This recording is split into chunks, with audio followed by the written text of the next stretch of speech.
میرے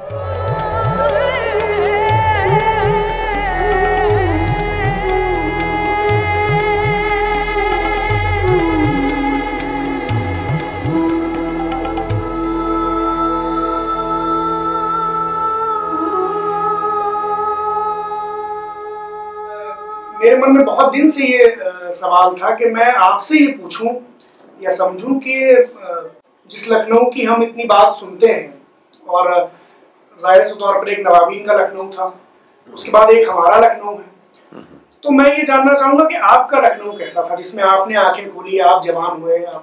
میرا لکھنؤ اتنا ہی میرا لکھنؤ ہے جتنا آپ کا لکھنؤ ہے، اس لیے کہ میں یہاں سے 90 کلومیٹر فیض آباد کی طرف جائیے تو ایک قصبہ ہے رودولی، وہاں میں پیدا ہوا اور تعلیم حاصل کرنے کے لیے 1953 میں لکھنؤ آیا۔ اس کے بعد سے آج تک میں لکھنؤ میں ہوں، سوائے اس کے کہ بیچ میں ملازمت کے سلسلے میں مجھے دہلی جانا پڑا۔ جو کچھ ہم نے دیکھا، اب اس طرح کی کوئی چیز لکھنؤ میں باقی نہیں رہی۔ جہاں تک علم و ادب کا تعلق ہے وہ بھی اس طرح سے اب نہیں ہے۔ جہاں تک تہذیبی عناصر کا تعلق ہے ان میں بھی بڑی تبدیلیاں آ گئی ہیں، اور ظاہر ہے کہ زمانے کے ساتھ تبدیلیاں تو آتی ہی ہیں، کوئی چیز اسی طرح سے باقی نہیں رہتی۔ تو میں جب لکھنؤ یونیورسٹی میں پڑھتا تھا تو لکھنؤ یونیورسٹی کا اردو کا جو شعبہ تھا وہ سارے ملک میں سب سے اہم اور سب سے بڑا شعبہ کہلاتا تھا۔ مسعود حسن رضوی صاحب ادیب صدر شعبہ تھے، ہیڈ آف ڈپارٹمنٹ۔ اس کے علاوہ پروفیسر علی احمد سرور، پروفیسر احتشام حسین، پروفیسر نور الحسن ہاشمی، جو ہندوستان کے مانے ہوئے محقق اور ناقد تھے، وہ اس وقت پڑھا رہے تھے اور ان سے ہمیں پڑھنے کا موقع حاصل ہوا۔ اس وقت شیش محل بھی شیش محل تھا۔ اس وقت لکھنؤ کی قدریں اس طرح سے کمزور نہیں پڑی تھیں جس طرح سے آج ہم صرف تفریحاً یہ کہتے ہیں کہ آداب لکھنؤ، یا آپ لکھنؤ میں ہیں تو آپ مسکرائیے۔ تو یہ چیزیں جو ہیں یہ یاد دلانے کی نہیں تھیں، بلکہ اس وقت کے لکھنؤ کے کلچر میں شامل تھیں۔ ہندی کے ادیبوں میں آپ دیکھ لیجئے کہ اس وقت یشپال جی تھے، ناگر صاحب تھے، ہمارے جو، اور ہندی اردو کا جو ایک رشتہ تھا اس وقت، اور ان ادیبوں کی وجہ سے اور ان دانشوروں کی وجہ سے وہ اتنا کلوز تھا کہ آج کیدار ناتھ سنگھ اتنے بڑے ہندی کے شاعر، ان کی ڈیتھ ہو گئی تو شاید صرف ہندی والوں کو پتا ہوگا، باقی لوگوں کو نہیں پتا ہوگا۔ تو یہ جو تبدیلی آئی، یہ جو دوری پیدا ہوئی، اس کا بہت کچھ سبب تو سیاسی ہو سکتا ہے، چیزوں میں جو تبدیلی آئی ہے، اور وقت کے ساتھ جو چیزیں بدلتی ہیں وہ ایک نیچرل فارم میں بھی، ایک فطری انداز میں بھی تبدیل ہوتی ہیں۔ تو یہ تبدیلیاں تو ہمیں دیکھنی پڑیں گی۔ تو ہر عہد میں اب ہمارے بعد بھی یہ عہد تبدیل ہوگا اور چیزیں بدلیں گی۔ جب بھی ہم کسی بزرگ سے بات کریں وہ یہ کہتے ہیں کہ ہمارا زمانہ وہ تھا، اب وہ زمانہ نہیں رہا۔ یہ کیا صرف ایک نظریاتی چیز ہے یا واقعی اس کو آپ مانتے ہیں کہ یتھارتھ میں بھی ایسا ہوتا ہے؟ نہیں، ہمارشہ صاحب بہت اچھی بات، بہت ہی اچھی بات آپ نے پوائنٹ آؤٹ کی۔ یہ سب سے بڑی بات یہ ہے کہ دیکھیے، میں نے ایک بات کہی کہ چیزیں بدلتی ہیں، اور جس کو اب انگریزی میں ایک اصطلاح استعمال ہوتی ہے جنریشن گیپ کی، تو وہ جو جنریشن گیپ ہے، میں یہ سمجھتا ہوں کہ مسعود حسن رضوی صاحب ادیب، یا احتشام حسین صاحب، یا علی احمد سرور صاحب، ہو سکتا ہے کہ ہم لوگوں کی نسل سے جن کو انہوں نے پڑھایا تھا اتنے مطمئن نہ رہے ہوں جتنا وہ خود اپنے زمانے کی نسل سے مطمئن تھے جب انہوں نے پڑھا تھا۔ اس لیے کہ چیزیں بدلیں، حالات بدلے، اور جو ماحول بدلا، اس میں جو تعلیم کا وہ معیار جو اس وقت تھا وہ معیار نہیں رہا۔ تو ہمیشہ یہ رہا ہے کہ جو بزرگ جنریشن ہے وہ اپنی آنے والی نئی نسل سے تھوڑا بہت غیر مطمئن ضرور رہی ہے، یہ ایک فطری بات ہے۔ یعنی میں یہ محسوس کرتا ہوں کہ مجھ کو جیسے استاد پڑھانے والے ملے، میں شاید اتنا اچھا ٹیچر نہیں رہا ہوں، تو ظاہر ہے کہ میں اگر کچھ بن پایا تو میرے شاگرد ایسے بن پائیں گے یا نہیں بن پائیں گے یہ میں نہیں جانتا، لیکن میں سمجھتا ہوں کہ حالات کی تبدیلی کے ساتھ یہ ایک جنریشن گیپ ہے، فکر بدلتی ہے۔ آپ ہیمانشو صاحب اس طرح سے نہیں سوچتے ہیں جیسے آپ کے دادا جی سوچتے تھے، یہ وہ سوچ سکتے ہیں، وہ سوچ چل بھی نہیں سکتی، آج تو آپ کو اسی طرح سے چلنا پڑے گا جیسے حالات ہیں۔ ہم تو بہت فخریہ یہ کہتے ہیں کہ ہم نے شارف صاحب کو دیکھا، ہم نے عابد سہیل صاحب کو دیکھا، ہم اس لکھنؤ میں رہے جس میں انیس اشفاق صاحب رہتے ہیں، نیم مسعود صاحب تھے ہمارے سامنے، جی ہاں جی اس لکھنؤ کا کچھ حصہ میں نے بھی دیکھا، سمجھا، سنا، تو اس لیے میں نے یہ سوال آپ سے نہیں بہت صحیح، بہت صحیح ہے۔ اور باقی سر رودولی سے آپ کا تعلق ہے جی، تو میں یہ بھی، چونکہ وہ بھی اپنے آپ میں ایک ایسا تہذیبی قصبہ رہا ہے جس کی بڑی ناموری رہی، جی، اور میں یہ جاننا چاہوں گا کہ رودولی میں ایسی کون کون سی شخصیات تھیں اس زمانے میں جن سے آپ نے فیض حاصل کیا ہے، جن سے آپ جی دیکھیے میں ایک بات بتاؤں آپ کو کہ میں نے یہ بات لکھی بھی ہے، شاید اس میں مجاز پر جو کتاب میں نے لکھی اس میں رودولی کا ذکر میں نے کیا ہے، اور اس میں یہ لکھا ہے کہ یہ جو رودولی ہو، سندیلا ہو، کاکوری ہو، یہ جو قصبے تھے یہ دراصل کلچر یا تہذیب کی نرسری تھی، یہ وہاں پودے گرو ہوتے تھے اور پھر وہ لکھنؤ آ جاتے تھے، اور یہاں ان کی باغبانی ہوتی تھی۔ تو یہ جو تہذیب جو گرو کی ہے وہ وہاں سے آ کے یہاں لکھنؤ کی ایک مجسم تہذیب بنی۔ جیسے وہ دھان کا پودا ہوتا ہے کہ آپ جی ہاں لے جا کر دوسری جگہ لگاتے ہیں، تو یہ اسی طرح سے تہذیب جو ہے وہ اس طرح سے آگے بڑھتی ہے اور سفر کرتی ہے۔ تو اب یہ دیکھیے کہ رودولی کا معاملہ ایسا ہے کہ جتنے بڑے دانشور، ایک تو پہلی بات یہ کہ وہ صوفیہ کا مرکز رہا، آج بھی شاہ مخدوم عبدالحق سرہو کی درگاہ ہے، اور آج بھی وہاں اتنا بڑا عرس ہوتا ہے، فارسی کے شعر وہاں پڑھے جاتے ہیں، ہم نے کہیں ایسا سنا کہ جی ہاں، وہاں ایک رواج تھا کہ جو قوالی ہوتی ہے وہ درگاہ میں صرف فارسی کی قوالی پڑھی جا سکتی تھی یا ہندی کی، اردو نہیں۔ قوالی میں جی ہاں جو بولی اودھی، وہ اس میں آپ قوالی پڑھ سکتے تھے یا فارسی میں پڑھ سکتے تھے، اس کے علاوہ اجازت نہیں تھی پڑھنے کی، اردو میں نہیں پڑھ سکتے تھے، باقی باہر آپ اس کو کر سکتے تھے۔ یہ ایک ایسا تہذیبی مرکز تھا۔ چودھری محمد علی صاحب کا نام اردو فکشن اور اردو کلچر میں ایک بہت بڑا نام ہے، یعنی پریم چند کے ساتھیوں میں جن لوگوں نے فکشن کو، افسانے کو، کہانی لکھنے کو فروغ دیا، اس میں بہت بڑا نام چودھری محمد علی کا ہے، اور جس طرح سے انہوں نے ان تہذیبی اقدار کو بڑھایا اور فروغ دیا وہ ایک بہت بڑی بات تھی۔ پھر مرثیے کے شعراء میں رزم رودولوی، جعفر مہدی رزم رودولوی کا نام مرثیہ گوئی میں آتا ہے۔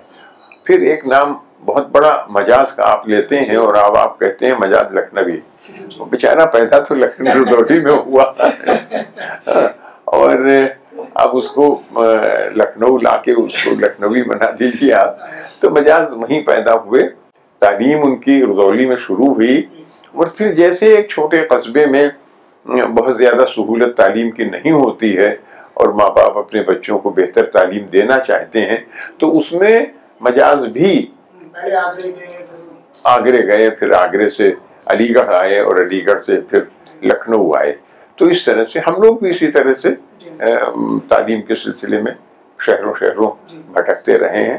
تو ایک مجاز کا نام، اور بہت سے شاعر ایسے ہیں جن کو آج ہم، باقر مہدی کا نام، آپ جدید شاعری کو آپ شروع نہیں کر سکتے ہیں جب تک اس اینگری ینگ مین کا نام نہ لیں جس کا نام باقر مہدی۔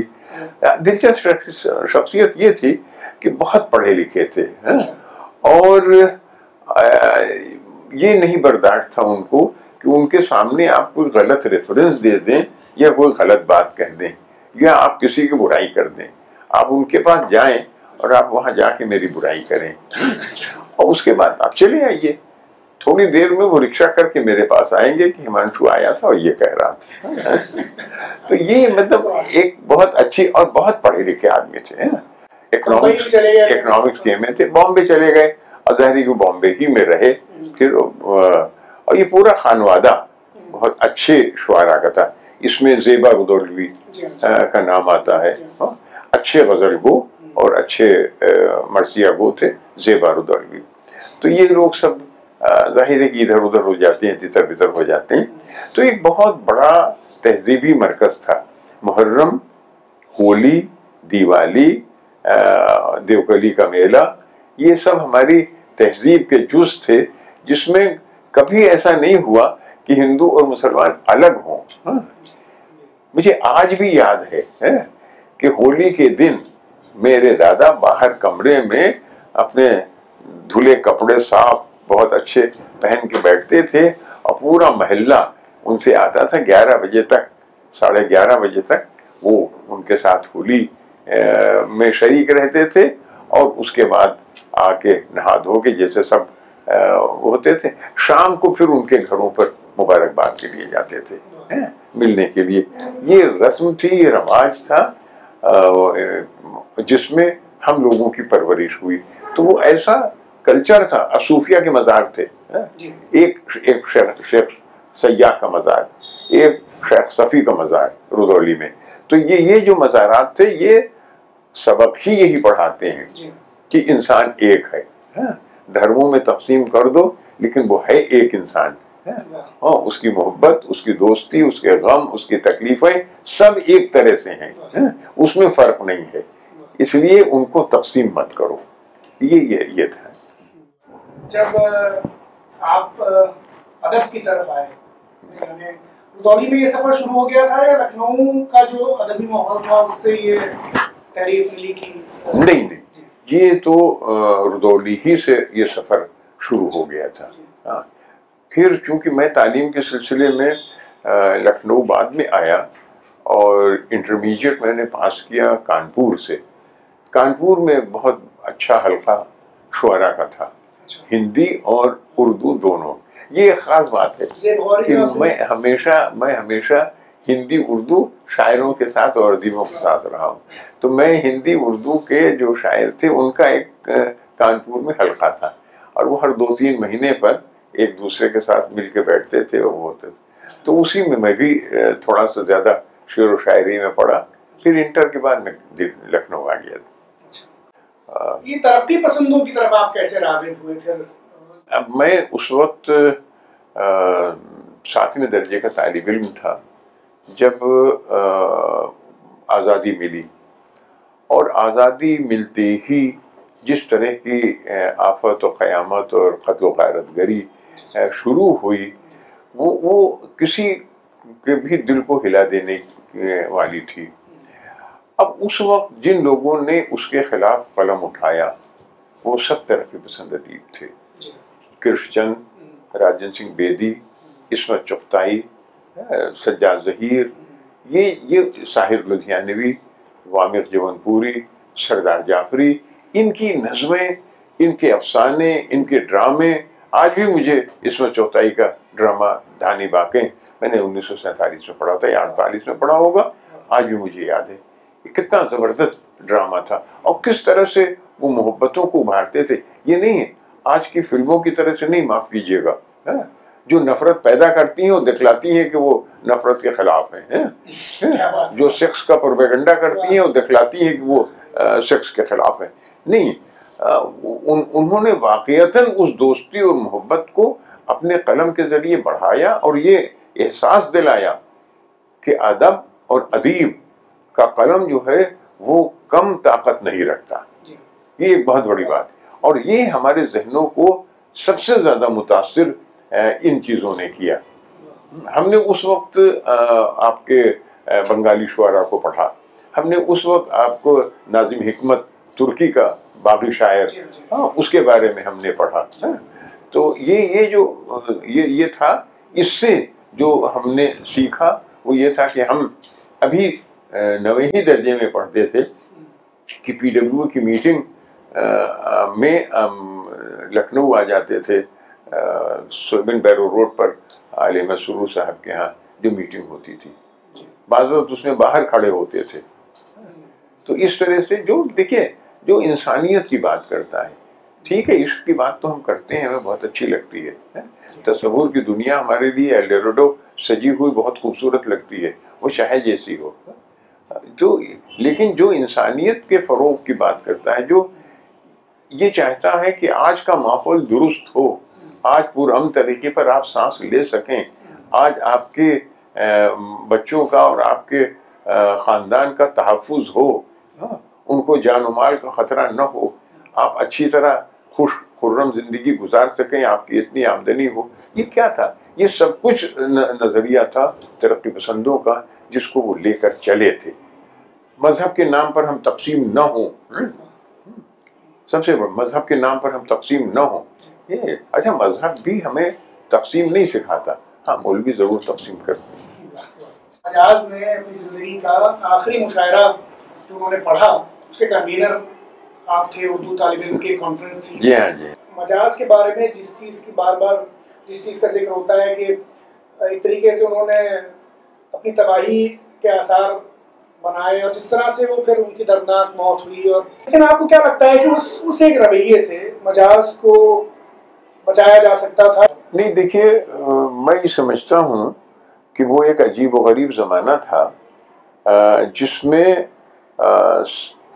نوجوان کے اندر سیلف ڈسٹرائنگ اور سیلف کلنگ، اپنے کو مارنے اور اپنے کو ڈسٹرائے کرنے کا جذبہ، اور اس کا بنیادی سبب سماجی حالات. جس طرح کی بے روزگاری، جس طرح کی پریشانی اس زمانے میں لوگوں کے سامنے تھی، اس میں صرف یہی تھا کہ آدمی بوہیمین بن جائے. بڑے بڑے بال ہیں، کہیں سے اس کو اپنے کو بھلانے کے لیے شراب مل جائے، وہ پی لے گا، پڑا رہے گا. انہی چیزوں نے مجاز کو برباد کیا. مجاز کو کیا ملا؟ مجاز ریڈیو اسٹیشن پر گئے، وہاں پنجابی اور یو پی کے بخاری صاحب اس کے ڈائریکٹر تھے. ریڈیو اسٹیشن ابھی بنا تھا، بخاری صاحب اس کے ڈائریکٹر تھے. مجاز کو اس میں ملازمت ملی. مجاز جیسا ذہین آدمی گیا جس نے ریڈیو بلیٹن رپورٹ کا مہینہ 15 روزہ نکلتا تھا، اس کا نام رکھا آواز، مجاز کا دیا ہوا نام. اس کے بعد وہ پنجابی اور نان پنجابی سیاست کا شکار ہوا اور وہاں سے نکالا گیا. کہاں سے کھائے؟ باپ کے کاندھے کے اوپر کب تک بیٹھا رہے گا؟ تو یہ مطلب یہ ساری پریشانیاں تھیں. اب میں اس کو کیا بتاؤں آپ کو کہ مثلا عشق میں ناکامی، اب عشق میں ناکامی اس میں مجاز کی بھی غلطی ہے کہ بھئی آپ کسی ایسے پر عاشق ہو جائیں جو کسی اور سے منسوب ہو، تو وہ تھوڑا سا اگر مجاز کے ساتھ سماج اس بری طرح سے پیش نہ آیا ہوتا تو مجاز کی شاید موت نہ ہوتی. اور ایسے بہت سے لوگ، اختر شیرانی کو آپ کیا سمجھتے ہیں؟ اور آپ اردو ہی میں کیوں رہتے ہیں؟ آپ کیٹس کو کیوں نہیں دیکھتے ہیں؟ کیٹس کیوں مر گیا؟ یہ آپ نے سوال مجھ سے نہیں کیا. تو اس کی نظمیں اور اس کی شاعری کو دیکھیے. تو میں یہ سمجھتا ہوں کہ بعض حالات ہوتے ہیں اور ان حالات میں بعض لوگوں کو شکار ہونا ہوتا ہے، اور سماج ان کی بربادی کا ساتھی بن جاتا ہے. لوگ تفریحاً شراب پلاتے تھے مجاز کو، یہ نہیں جانتے تھے کہ آدمی مر جائے گا، صرف اپنی تفریح کے لیے کہ 4 غزلیں سنو، لطیفے سنو. یہ کتنی بڑی زیادتی ہے. صرف اپنی تفریح کے لیے شام کو کافی ہاؤس سے اٹھا کے مجاز کو لے جاتے تھے، اور اس کے بعد ان کے ساتھ بیٹھ کے شراب پیتے تھے، ان سے غزلیں سنتے تھے، دوسروں کے گھر لے جاتے تھے، وہاں غزلیں سنواتے تھے، لطیفے سنتے تھے، اور اس کے بعد رات میں چھوڑ دیتے تھے رکشے کے اوپر، جاؤ اپنے گھر. تو یہ اس میں تو ہماری سوسائٹی بھی ذمہ دار ہے. سر یہ آپ کو کیا لگتا ہے کہ مجاز کی شخصیت اور ان کے لطیفوں اور ان کے قصوں کو جس طرح سے سنایا گیا، اس سے ان کی شاعری کے ساتھ انصاف نہیں ہوا. وہ بطور شاعر جتنے بڑے شاعر تھے اس پر کم بات ہوئی, ان کی شخصیت پر یا ان کے معاشقوں پر یا ان کے لطیفوں پر زیادہ بات ہوئی. ایسا آپ کو as a scholar of Urdu?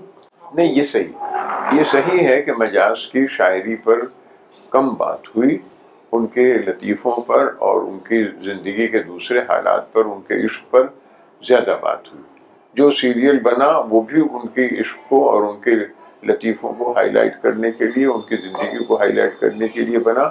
ان کا جو شاعری سے اور ادب سے جو رشتہ تھا اس کو ہائی لائٹ نہیں کیا. اب دیکھیے اس کا سبب کیا ہو سکتا ہے یہ تو میں نہیں جانتا, لیکن ترقی پسند تحریک کے ساتھ ہمارے بہت سے شاعر سامنے آئے. پورا ایک گروہ تھا, جانثار اختر, سردار جعفری, مجاز, جذبی, یہ عالم مسرور, یہ سب اس عہد کی پود ہیں جو ایک ساتھ پڑھے تھے, اور اتفاق سے سب شاعر تھے. اور یہ بھی اتفاق ہے کہ اس میں سب سے زیادہ مقبولیت مجاز کو ملی, سب سے زیادہ مقبولیت مجاز کو ملی. تو ہو سکتا ہے کہ اگر ہم یہ سوچیں کہ ہم اس کی تعریف کریں گے تو یہ آدمی ہم سے بڑھ جائے گا, تو ہو سکتا ہے کہ ہم اس تعریف کو تھوڑا دبا دیں. تو یہ بھی اس کا شکار بھی مجاز ہو سکتے ہیں. مجاز کا جو پہلا جو ایک ہی کتاب ان کی آئی, جی ہاں, اس کی جو تمہید تھی وہ فیض. جی ہاں, فیض نے, سجاد ظہیر نے بھی لکھی ہے, فیض نے بھی لکھی ہے, وہ بار بار چھپتی رہی ہے وہ کتاب. بہت مشہور دوسرے ایڈیشن میں فیض کا ہے, پہلے ایڈیشن میں سجاد ظہیر. پہلے ایڈیشن میں جو اس کا پریفیس ہے وہ سجاد ظہیر کا لکھا ہوا ہے, دوسرے ایڈیشن میں فیض نے لکھا ہے. اس دور کی جو ٹینڈنسیز ہیں اردو میں, ان کو کس طرح سے دیکھتے ہیں؟ کتنا اردو نے اپنے آپ کو ایوالو کیا ہے شاعری میں یا لٹریچر میں, اور کتنا وہ پیچھے جو چیزیں جن پر کام ہونا چاہیے تھا ہوا یا نہیں ہوا, اس کو آپ کس طرح سے دیکھتے ہیں آج کے دور میں جو آج کا منظر اردو کا ہے؟ دیکھیے, ترقی پسند تحریک 1960 کے قریب تک باقی رہی. اس کے بعد جدیدیت کا اثر 55 سے شروع ہو گیا تھا, لیکن 60 تک جدیدیت کا ایک اچھا حلقہ بن گیا. اب سوال یہ ہے کہ جدیدیت کو دو طرح سے ہم دیکھتے ہیں. پہلی بات یہ کہ ترقی پسند تحریک کے رد عمل کے طور پر ریئیکشن, اس لیے کہ دیکھیے ترقی پسند تحریک بات کرتی تھی سیاسی بیداری کی. جب آپ سیاسی طور پر بیدار ہوں گے تبھی آپ رجیم کو بدلنے کے خلاف احتجاج کریں گے, اور جن چیزوں سے آپ مطمئن نہیں ہیں اس کے خلاف آواز اٹھائیں گے, اپنے قلم سے بھی اور اپنے آواز سے بھی. 1935 میں تحریک کے شروع ہونے سے پہلے فرانس میں, پیرس میں جو کانفرنس ہوئی, اس میں سجاد ظہیر اور آپ کے ایک اور کیا نام ہے بھول رہا ہوں, یہ شریک تھے. اچھا, اس میں یہی بات تھی کہ ہم تماشائی کی حیثیت سے چیزوں کو نہیں دیکھ سکتے. فاشزم گرو کر رہا ہے, ہمیں اس کے خلاف اپنی آواز اٹھانی ہے, اور ہمیں اپنی آواز میں وہ طاقت پیدا کرنی ہے کہ ہم اس سے لڑ سکیں. یہ بات بڑی سیاسی قوتوں کے لیے اچھی نہیں تھی, خاص طور پر میں نام لوں امریکہ کے لیے. لہٰذا انہوں نے ایک نئی وہ کی کہ ادیب جو ہے وہ ہر چیز سے اوپر ہے, کلا کے لیے والا ہم جو سوچتے ہیں وہ میں ترقی پسندی میں میں نہیں تھی. ترقی پسندی میں یہ تھی کہ جب سب خوش ہوں تو ہمیں بھی خوشی ملے گی, جب سب کو خوشی تقسیم ہو تب ہمیں بھی خوشحالی مل جائے گی. ہم اگر کوئی چیز غلط دیکھتے ہیں تو ہم اس کے خلاف احتجاج کریں, اس کے خلاف نظمیں لکھیں. اچھا اب یہ نظمیں بہت سی راست ڈائریکٹ نظمیں بھی تھیں، اور ظاہر ہے ڈائریکٹ نظمیں چاہے کیفی ہوں، چاہے سردار جعفری ہوں، چاہے کسی کے یہاں ہوں، وہ ڈائریکٹ نظمیں وقتی ہوتی ہیں، وہ اپنے وقت کے اوپر اپنا کام کر کے چلی جاتی ہیں. لیکن ادب جو ہے اس میں جب تک وہ جمالیاتی طاقت نہیں ہے، جب تک وہ اسٹیٹک بیوٹی نہیں ہے، جب تک وہ اپیل نہیں ہے اسٹیٹک، جب تک وہ جذبہ نہیں ہے، تب تک وہ کامیاب نہیں ہوتا. تو ان کے یہاں ایسا نہیں ہے کہ صرف وقتی اپیل تھی، ان کے ہاں وہ جذبہ بھی تھا، ان کے ہاں وہ خوبصورتی بھی تھی. لیکن یہ ہے کہ اس کو انہوں نے وہ کیا کہ یہ ادیب جو ہے وہ اپنی ذات سے جانتا ہے، اس کو باقی دنیا سے کیا مطلب، سڑک پہ کیا ہو رہا ہے ہم سے کیا مطلب، فلسطین میں کیا ہو رہا ہے ہم سے کیا مطلب، ویتنام میں کیا ہو رہا ہے ہم سے کیا مطلب، ارے بھائی ہم کو سوچنے دو، ہم اپنی بات. یہ بہت سے لوگوں کو یہ بات بہت اپیل کی. لہذا یہ جدیدیت کا جو موومنٹ تھا وہ ذات کا موومنٹ تھا. ایک ایسے پیڈسٹل پر رائٹر کو لا کے بٹھال دیا کہ اس نے جو اس کا پڑھنے والا ہے قاری جو ہے اس کو بھی نیچے سمجھ لیا. اور اور یہ بات اس کو سمجھ میں آنے میں 50 سال لگ گئے، 35 سال لگ گئے. 35 سال بعد اس کو لگا کہ میں جو کچھ کہہ رہا ہوں اس کا پڑھنے والا تو کہیں ہے ہی نہیں. تو 1980 میں دھیرے دھیرے اس پیڈسٹل پر سے نیچے اترا. اور اب جو آپ دیکھتے ہیں تو اس کو پھر مابعد جدیدیت کا نام دیا گیا. اب یورپ والے تو کتابیں بیچنے کے لیے کام کرتے ہیں نا، یہ بزنس والے لوگ ہیں، امریکہ والے اور یورپ والے، ان سے باقی چیزوں سے نہیں مطلب ہے. لہذا وہاں ہر کچھ دنوں کے بعد ایک نیا رجحان آتا ہے، اور وہ نیا رجحان جو ہے وہ جلدی جلدی اپنی کتابیں بیچ لیتا ہے، پھر اس کی کمزور پڑتا ہے تو ایک نئے رجحان کی ضرورت پڑتی ہے.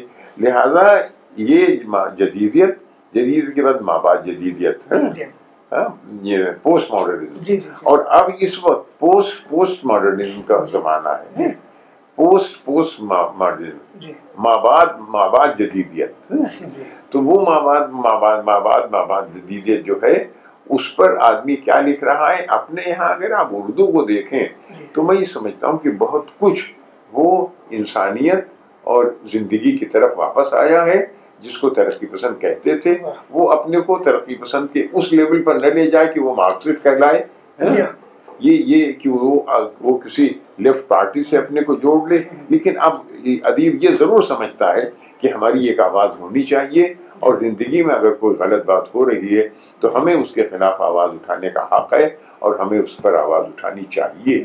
اور یہی ترقی پسندی، یہی پریم چند نے بھی کہا تھا کہ حسن کا معیار بدلنے کی ضرورت ہے. وہی پریم چند نے کہا تھا، اور وہی اب جو ہمارا نیا ادیب ہے وہ اس منزل پر اپنے افسانوں، اپنے ناولوں اور اپنی شاعری کے ذریعے آ گیا.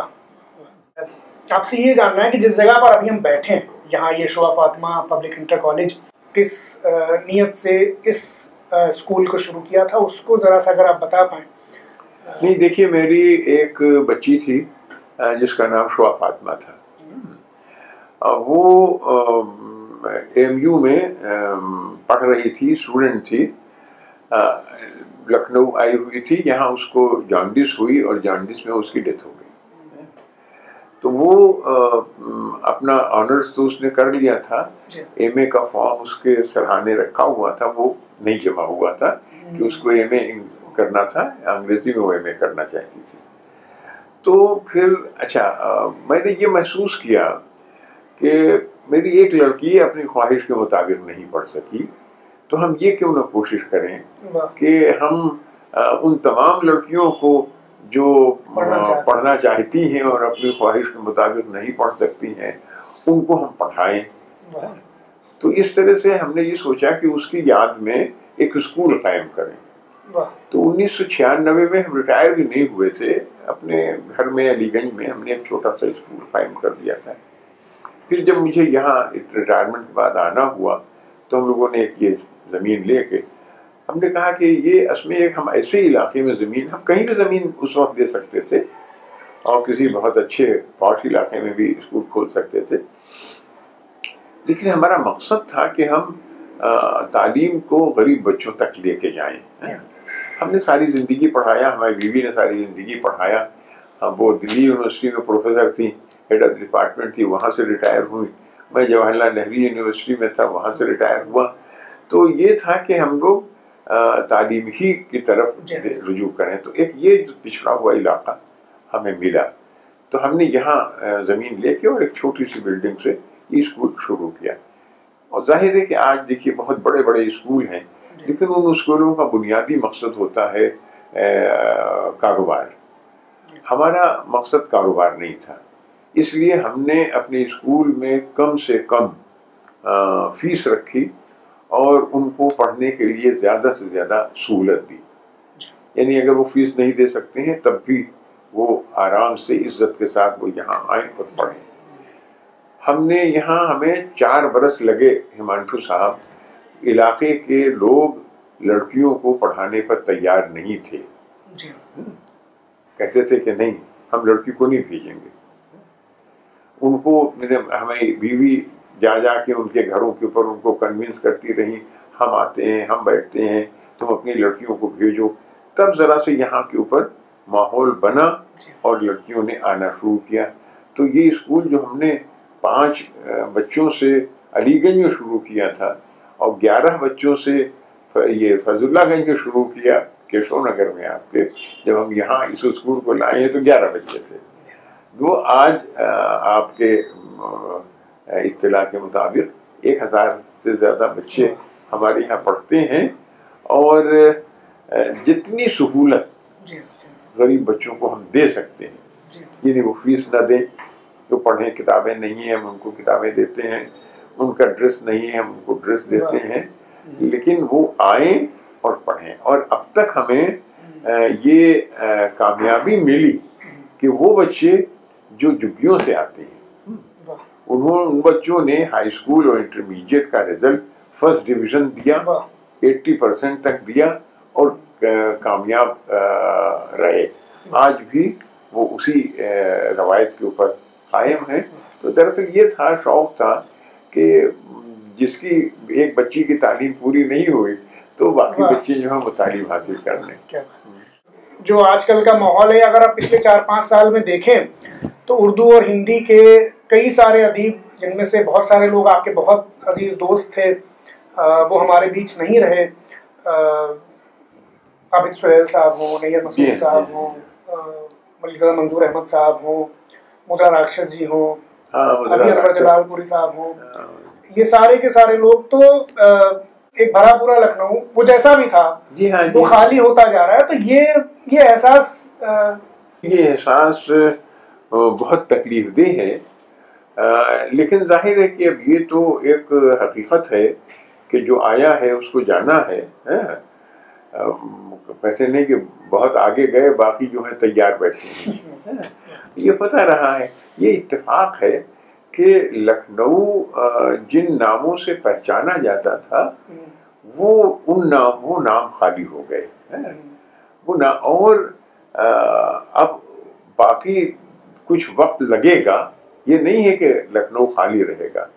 ہماری جو نئی نسل، اور نئی نسل نہیں کہنا چاہیے، جو آپ اپنا نام بنا چکے ہیں، اس میں پروفیسر انیسہ اشفاق ہیں، صبیحہ انور ہیں، اس طرح کے اور بہت سے لکھنے والے لوگ ہیں، شاعر ہیں. تو منی شکلا ہیں ہمارے، اور بہت سے لوگ لکھ رہے ہیں. تو یہ نہیں ہے، خالی تو کبھی نہیں رہا، اور کوئی جگہ فطری طور پر خالی رہتی ہی نہیں ہے. یہ ضرور ہے کہ جب تک آپ ہیں آپ ہمیں یاد کرتے رہیں گے، پھر آپ یاد کیے جاتے رہیں گے. یہ ایک سلسلہ ہے جو آج سے نہیں، ہزاروں لاکھوں سال سے چلتا آ رہا ہے. اور اسی پر سر جو نئے لوگ ہیں ان کے لیے آپ جو لکھنے پڑھنے میں آنا چاہتے ہیں، شاعری میں یا کسی بھی صنف میں ادب کی، ان کے لیے آپ کیا کہیں گے؟ مطلب انہیں اگر آپ کو کوئی کچھ باتیں جو ان کے لیے مددگار. دیکھیے 2 چیزیں ہیں.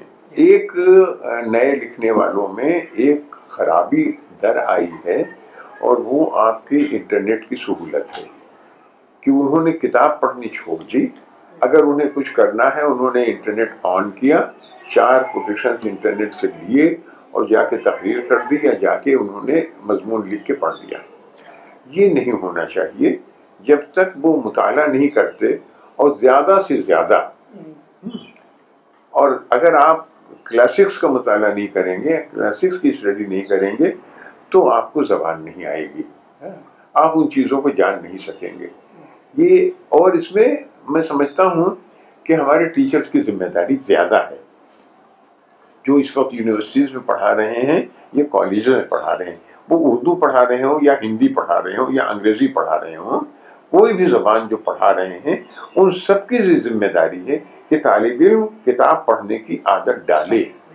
ہم لوگوں کو یہ سکھایا گیا کہ یہ ٹیکسٹ بک تو تم کو پڑھنا ہے امتحان کے لیے، اس کے علاوہ تم نے کیا پڑھا؟ اچھی بات.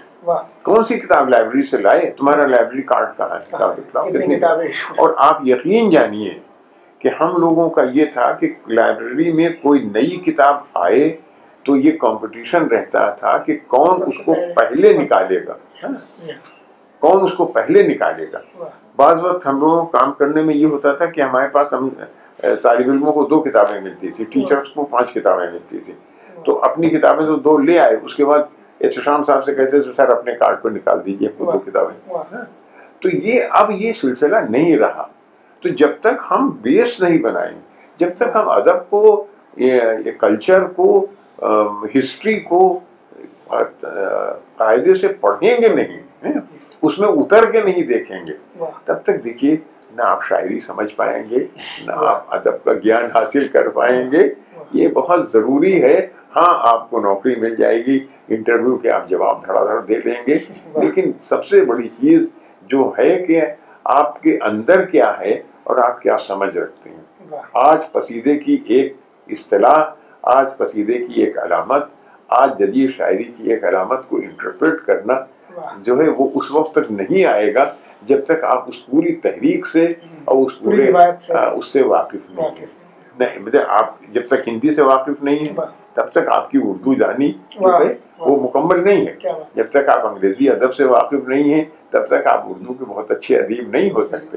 تو یہ سب ہم ایک زمانے کی جو لٹریچر ہیں، ہم نے تو سنسکرت کی چیزیں بھی پڑھی اس لیے کہ ہم کو تنقید لکھنی تھی. تو کہاں تک سنسکرت کرٹیسزم گئی ہے، کہاں تک پرشین کرٹیسزم گئی ہے، اور کہاں تک عربک کرٹیسزم گئی ہے.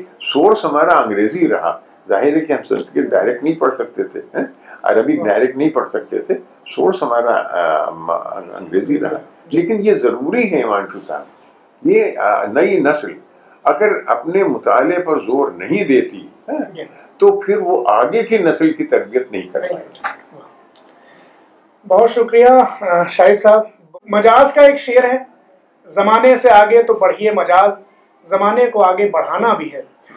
اس شعر کے ساتھ اور شارف صاحب سے اتنی ساری باتیں جو ہم نے کی، اس کا جز جو ہے وہ مجاز کا یہی شعر ہے. تو آج کے لیے اتنا ہی. بہت شکریہ. Thank you so much.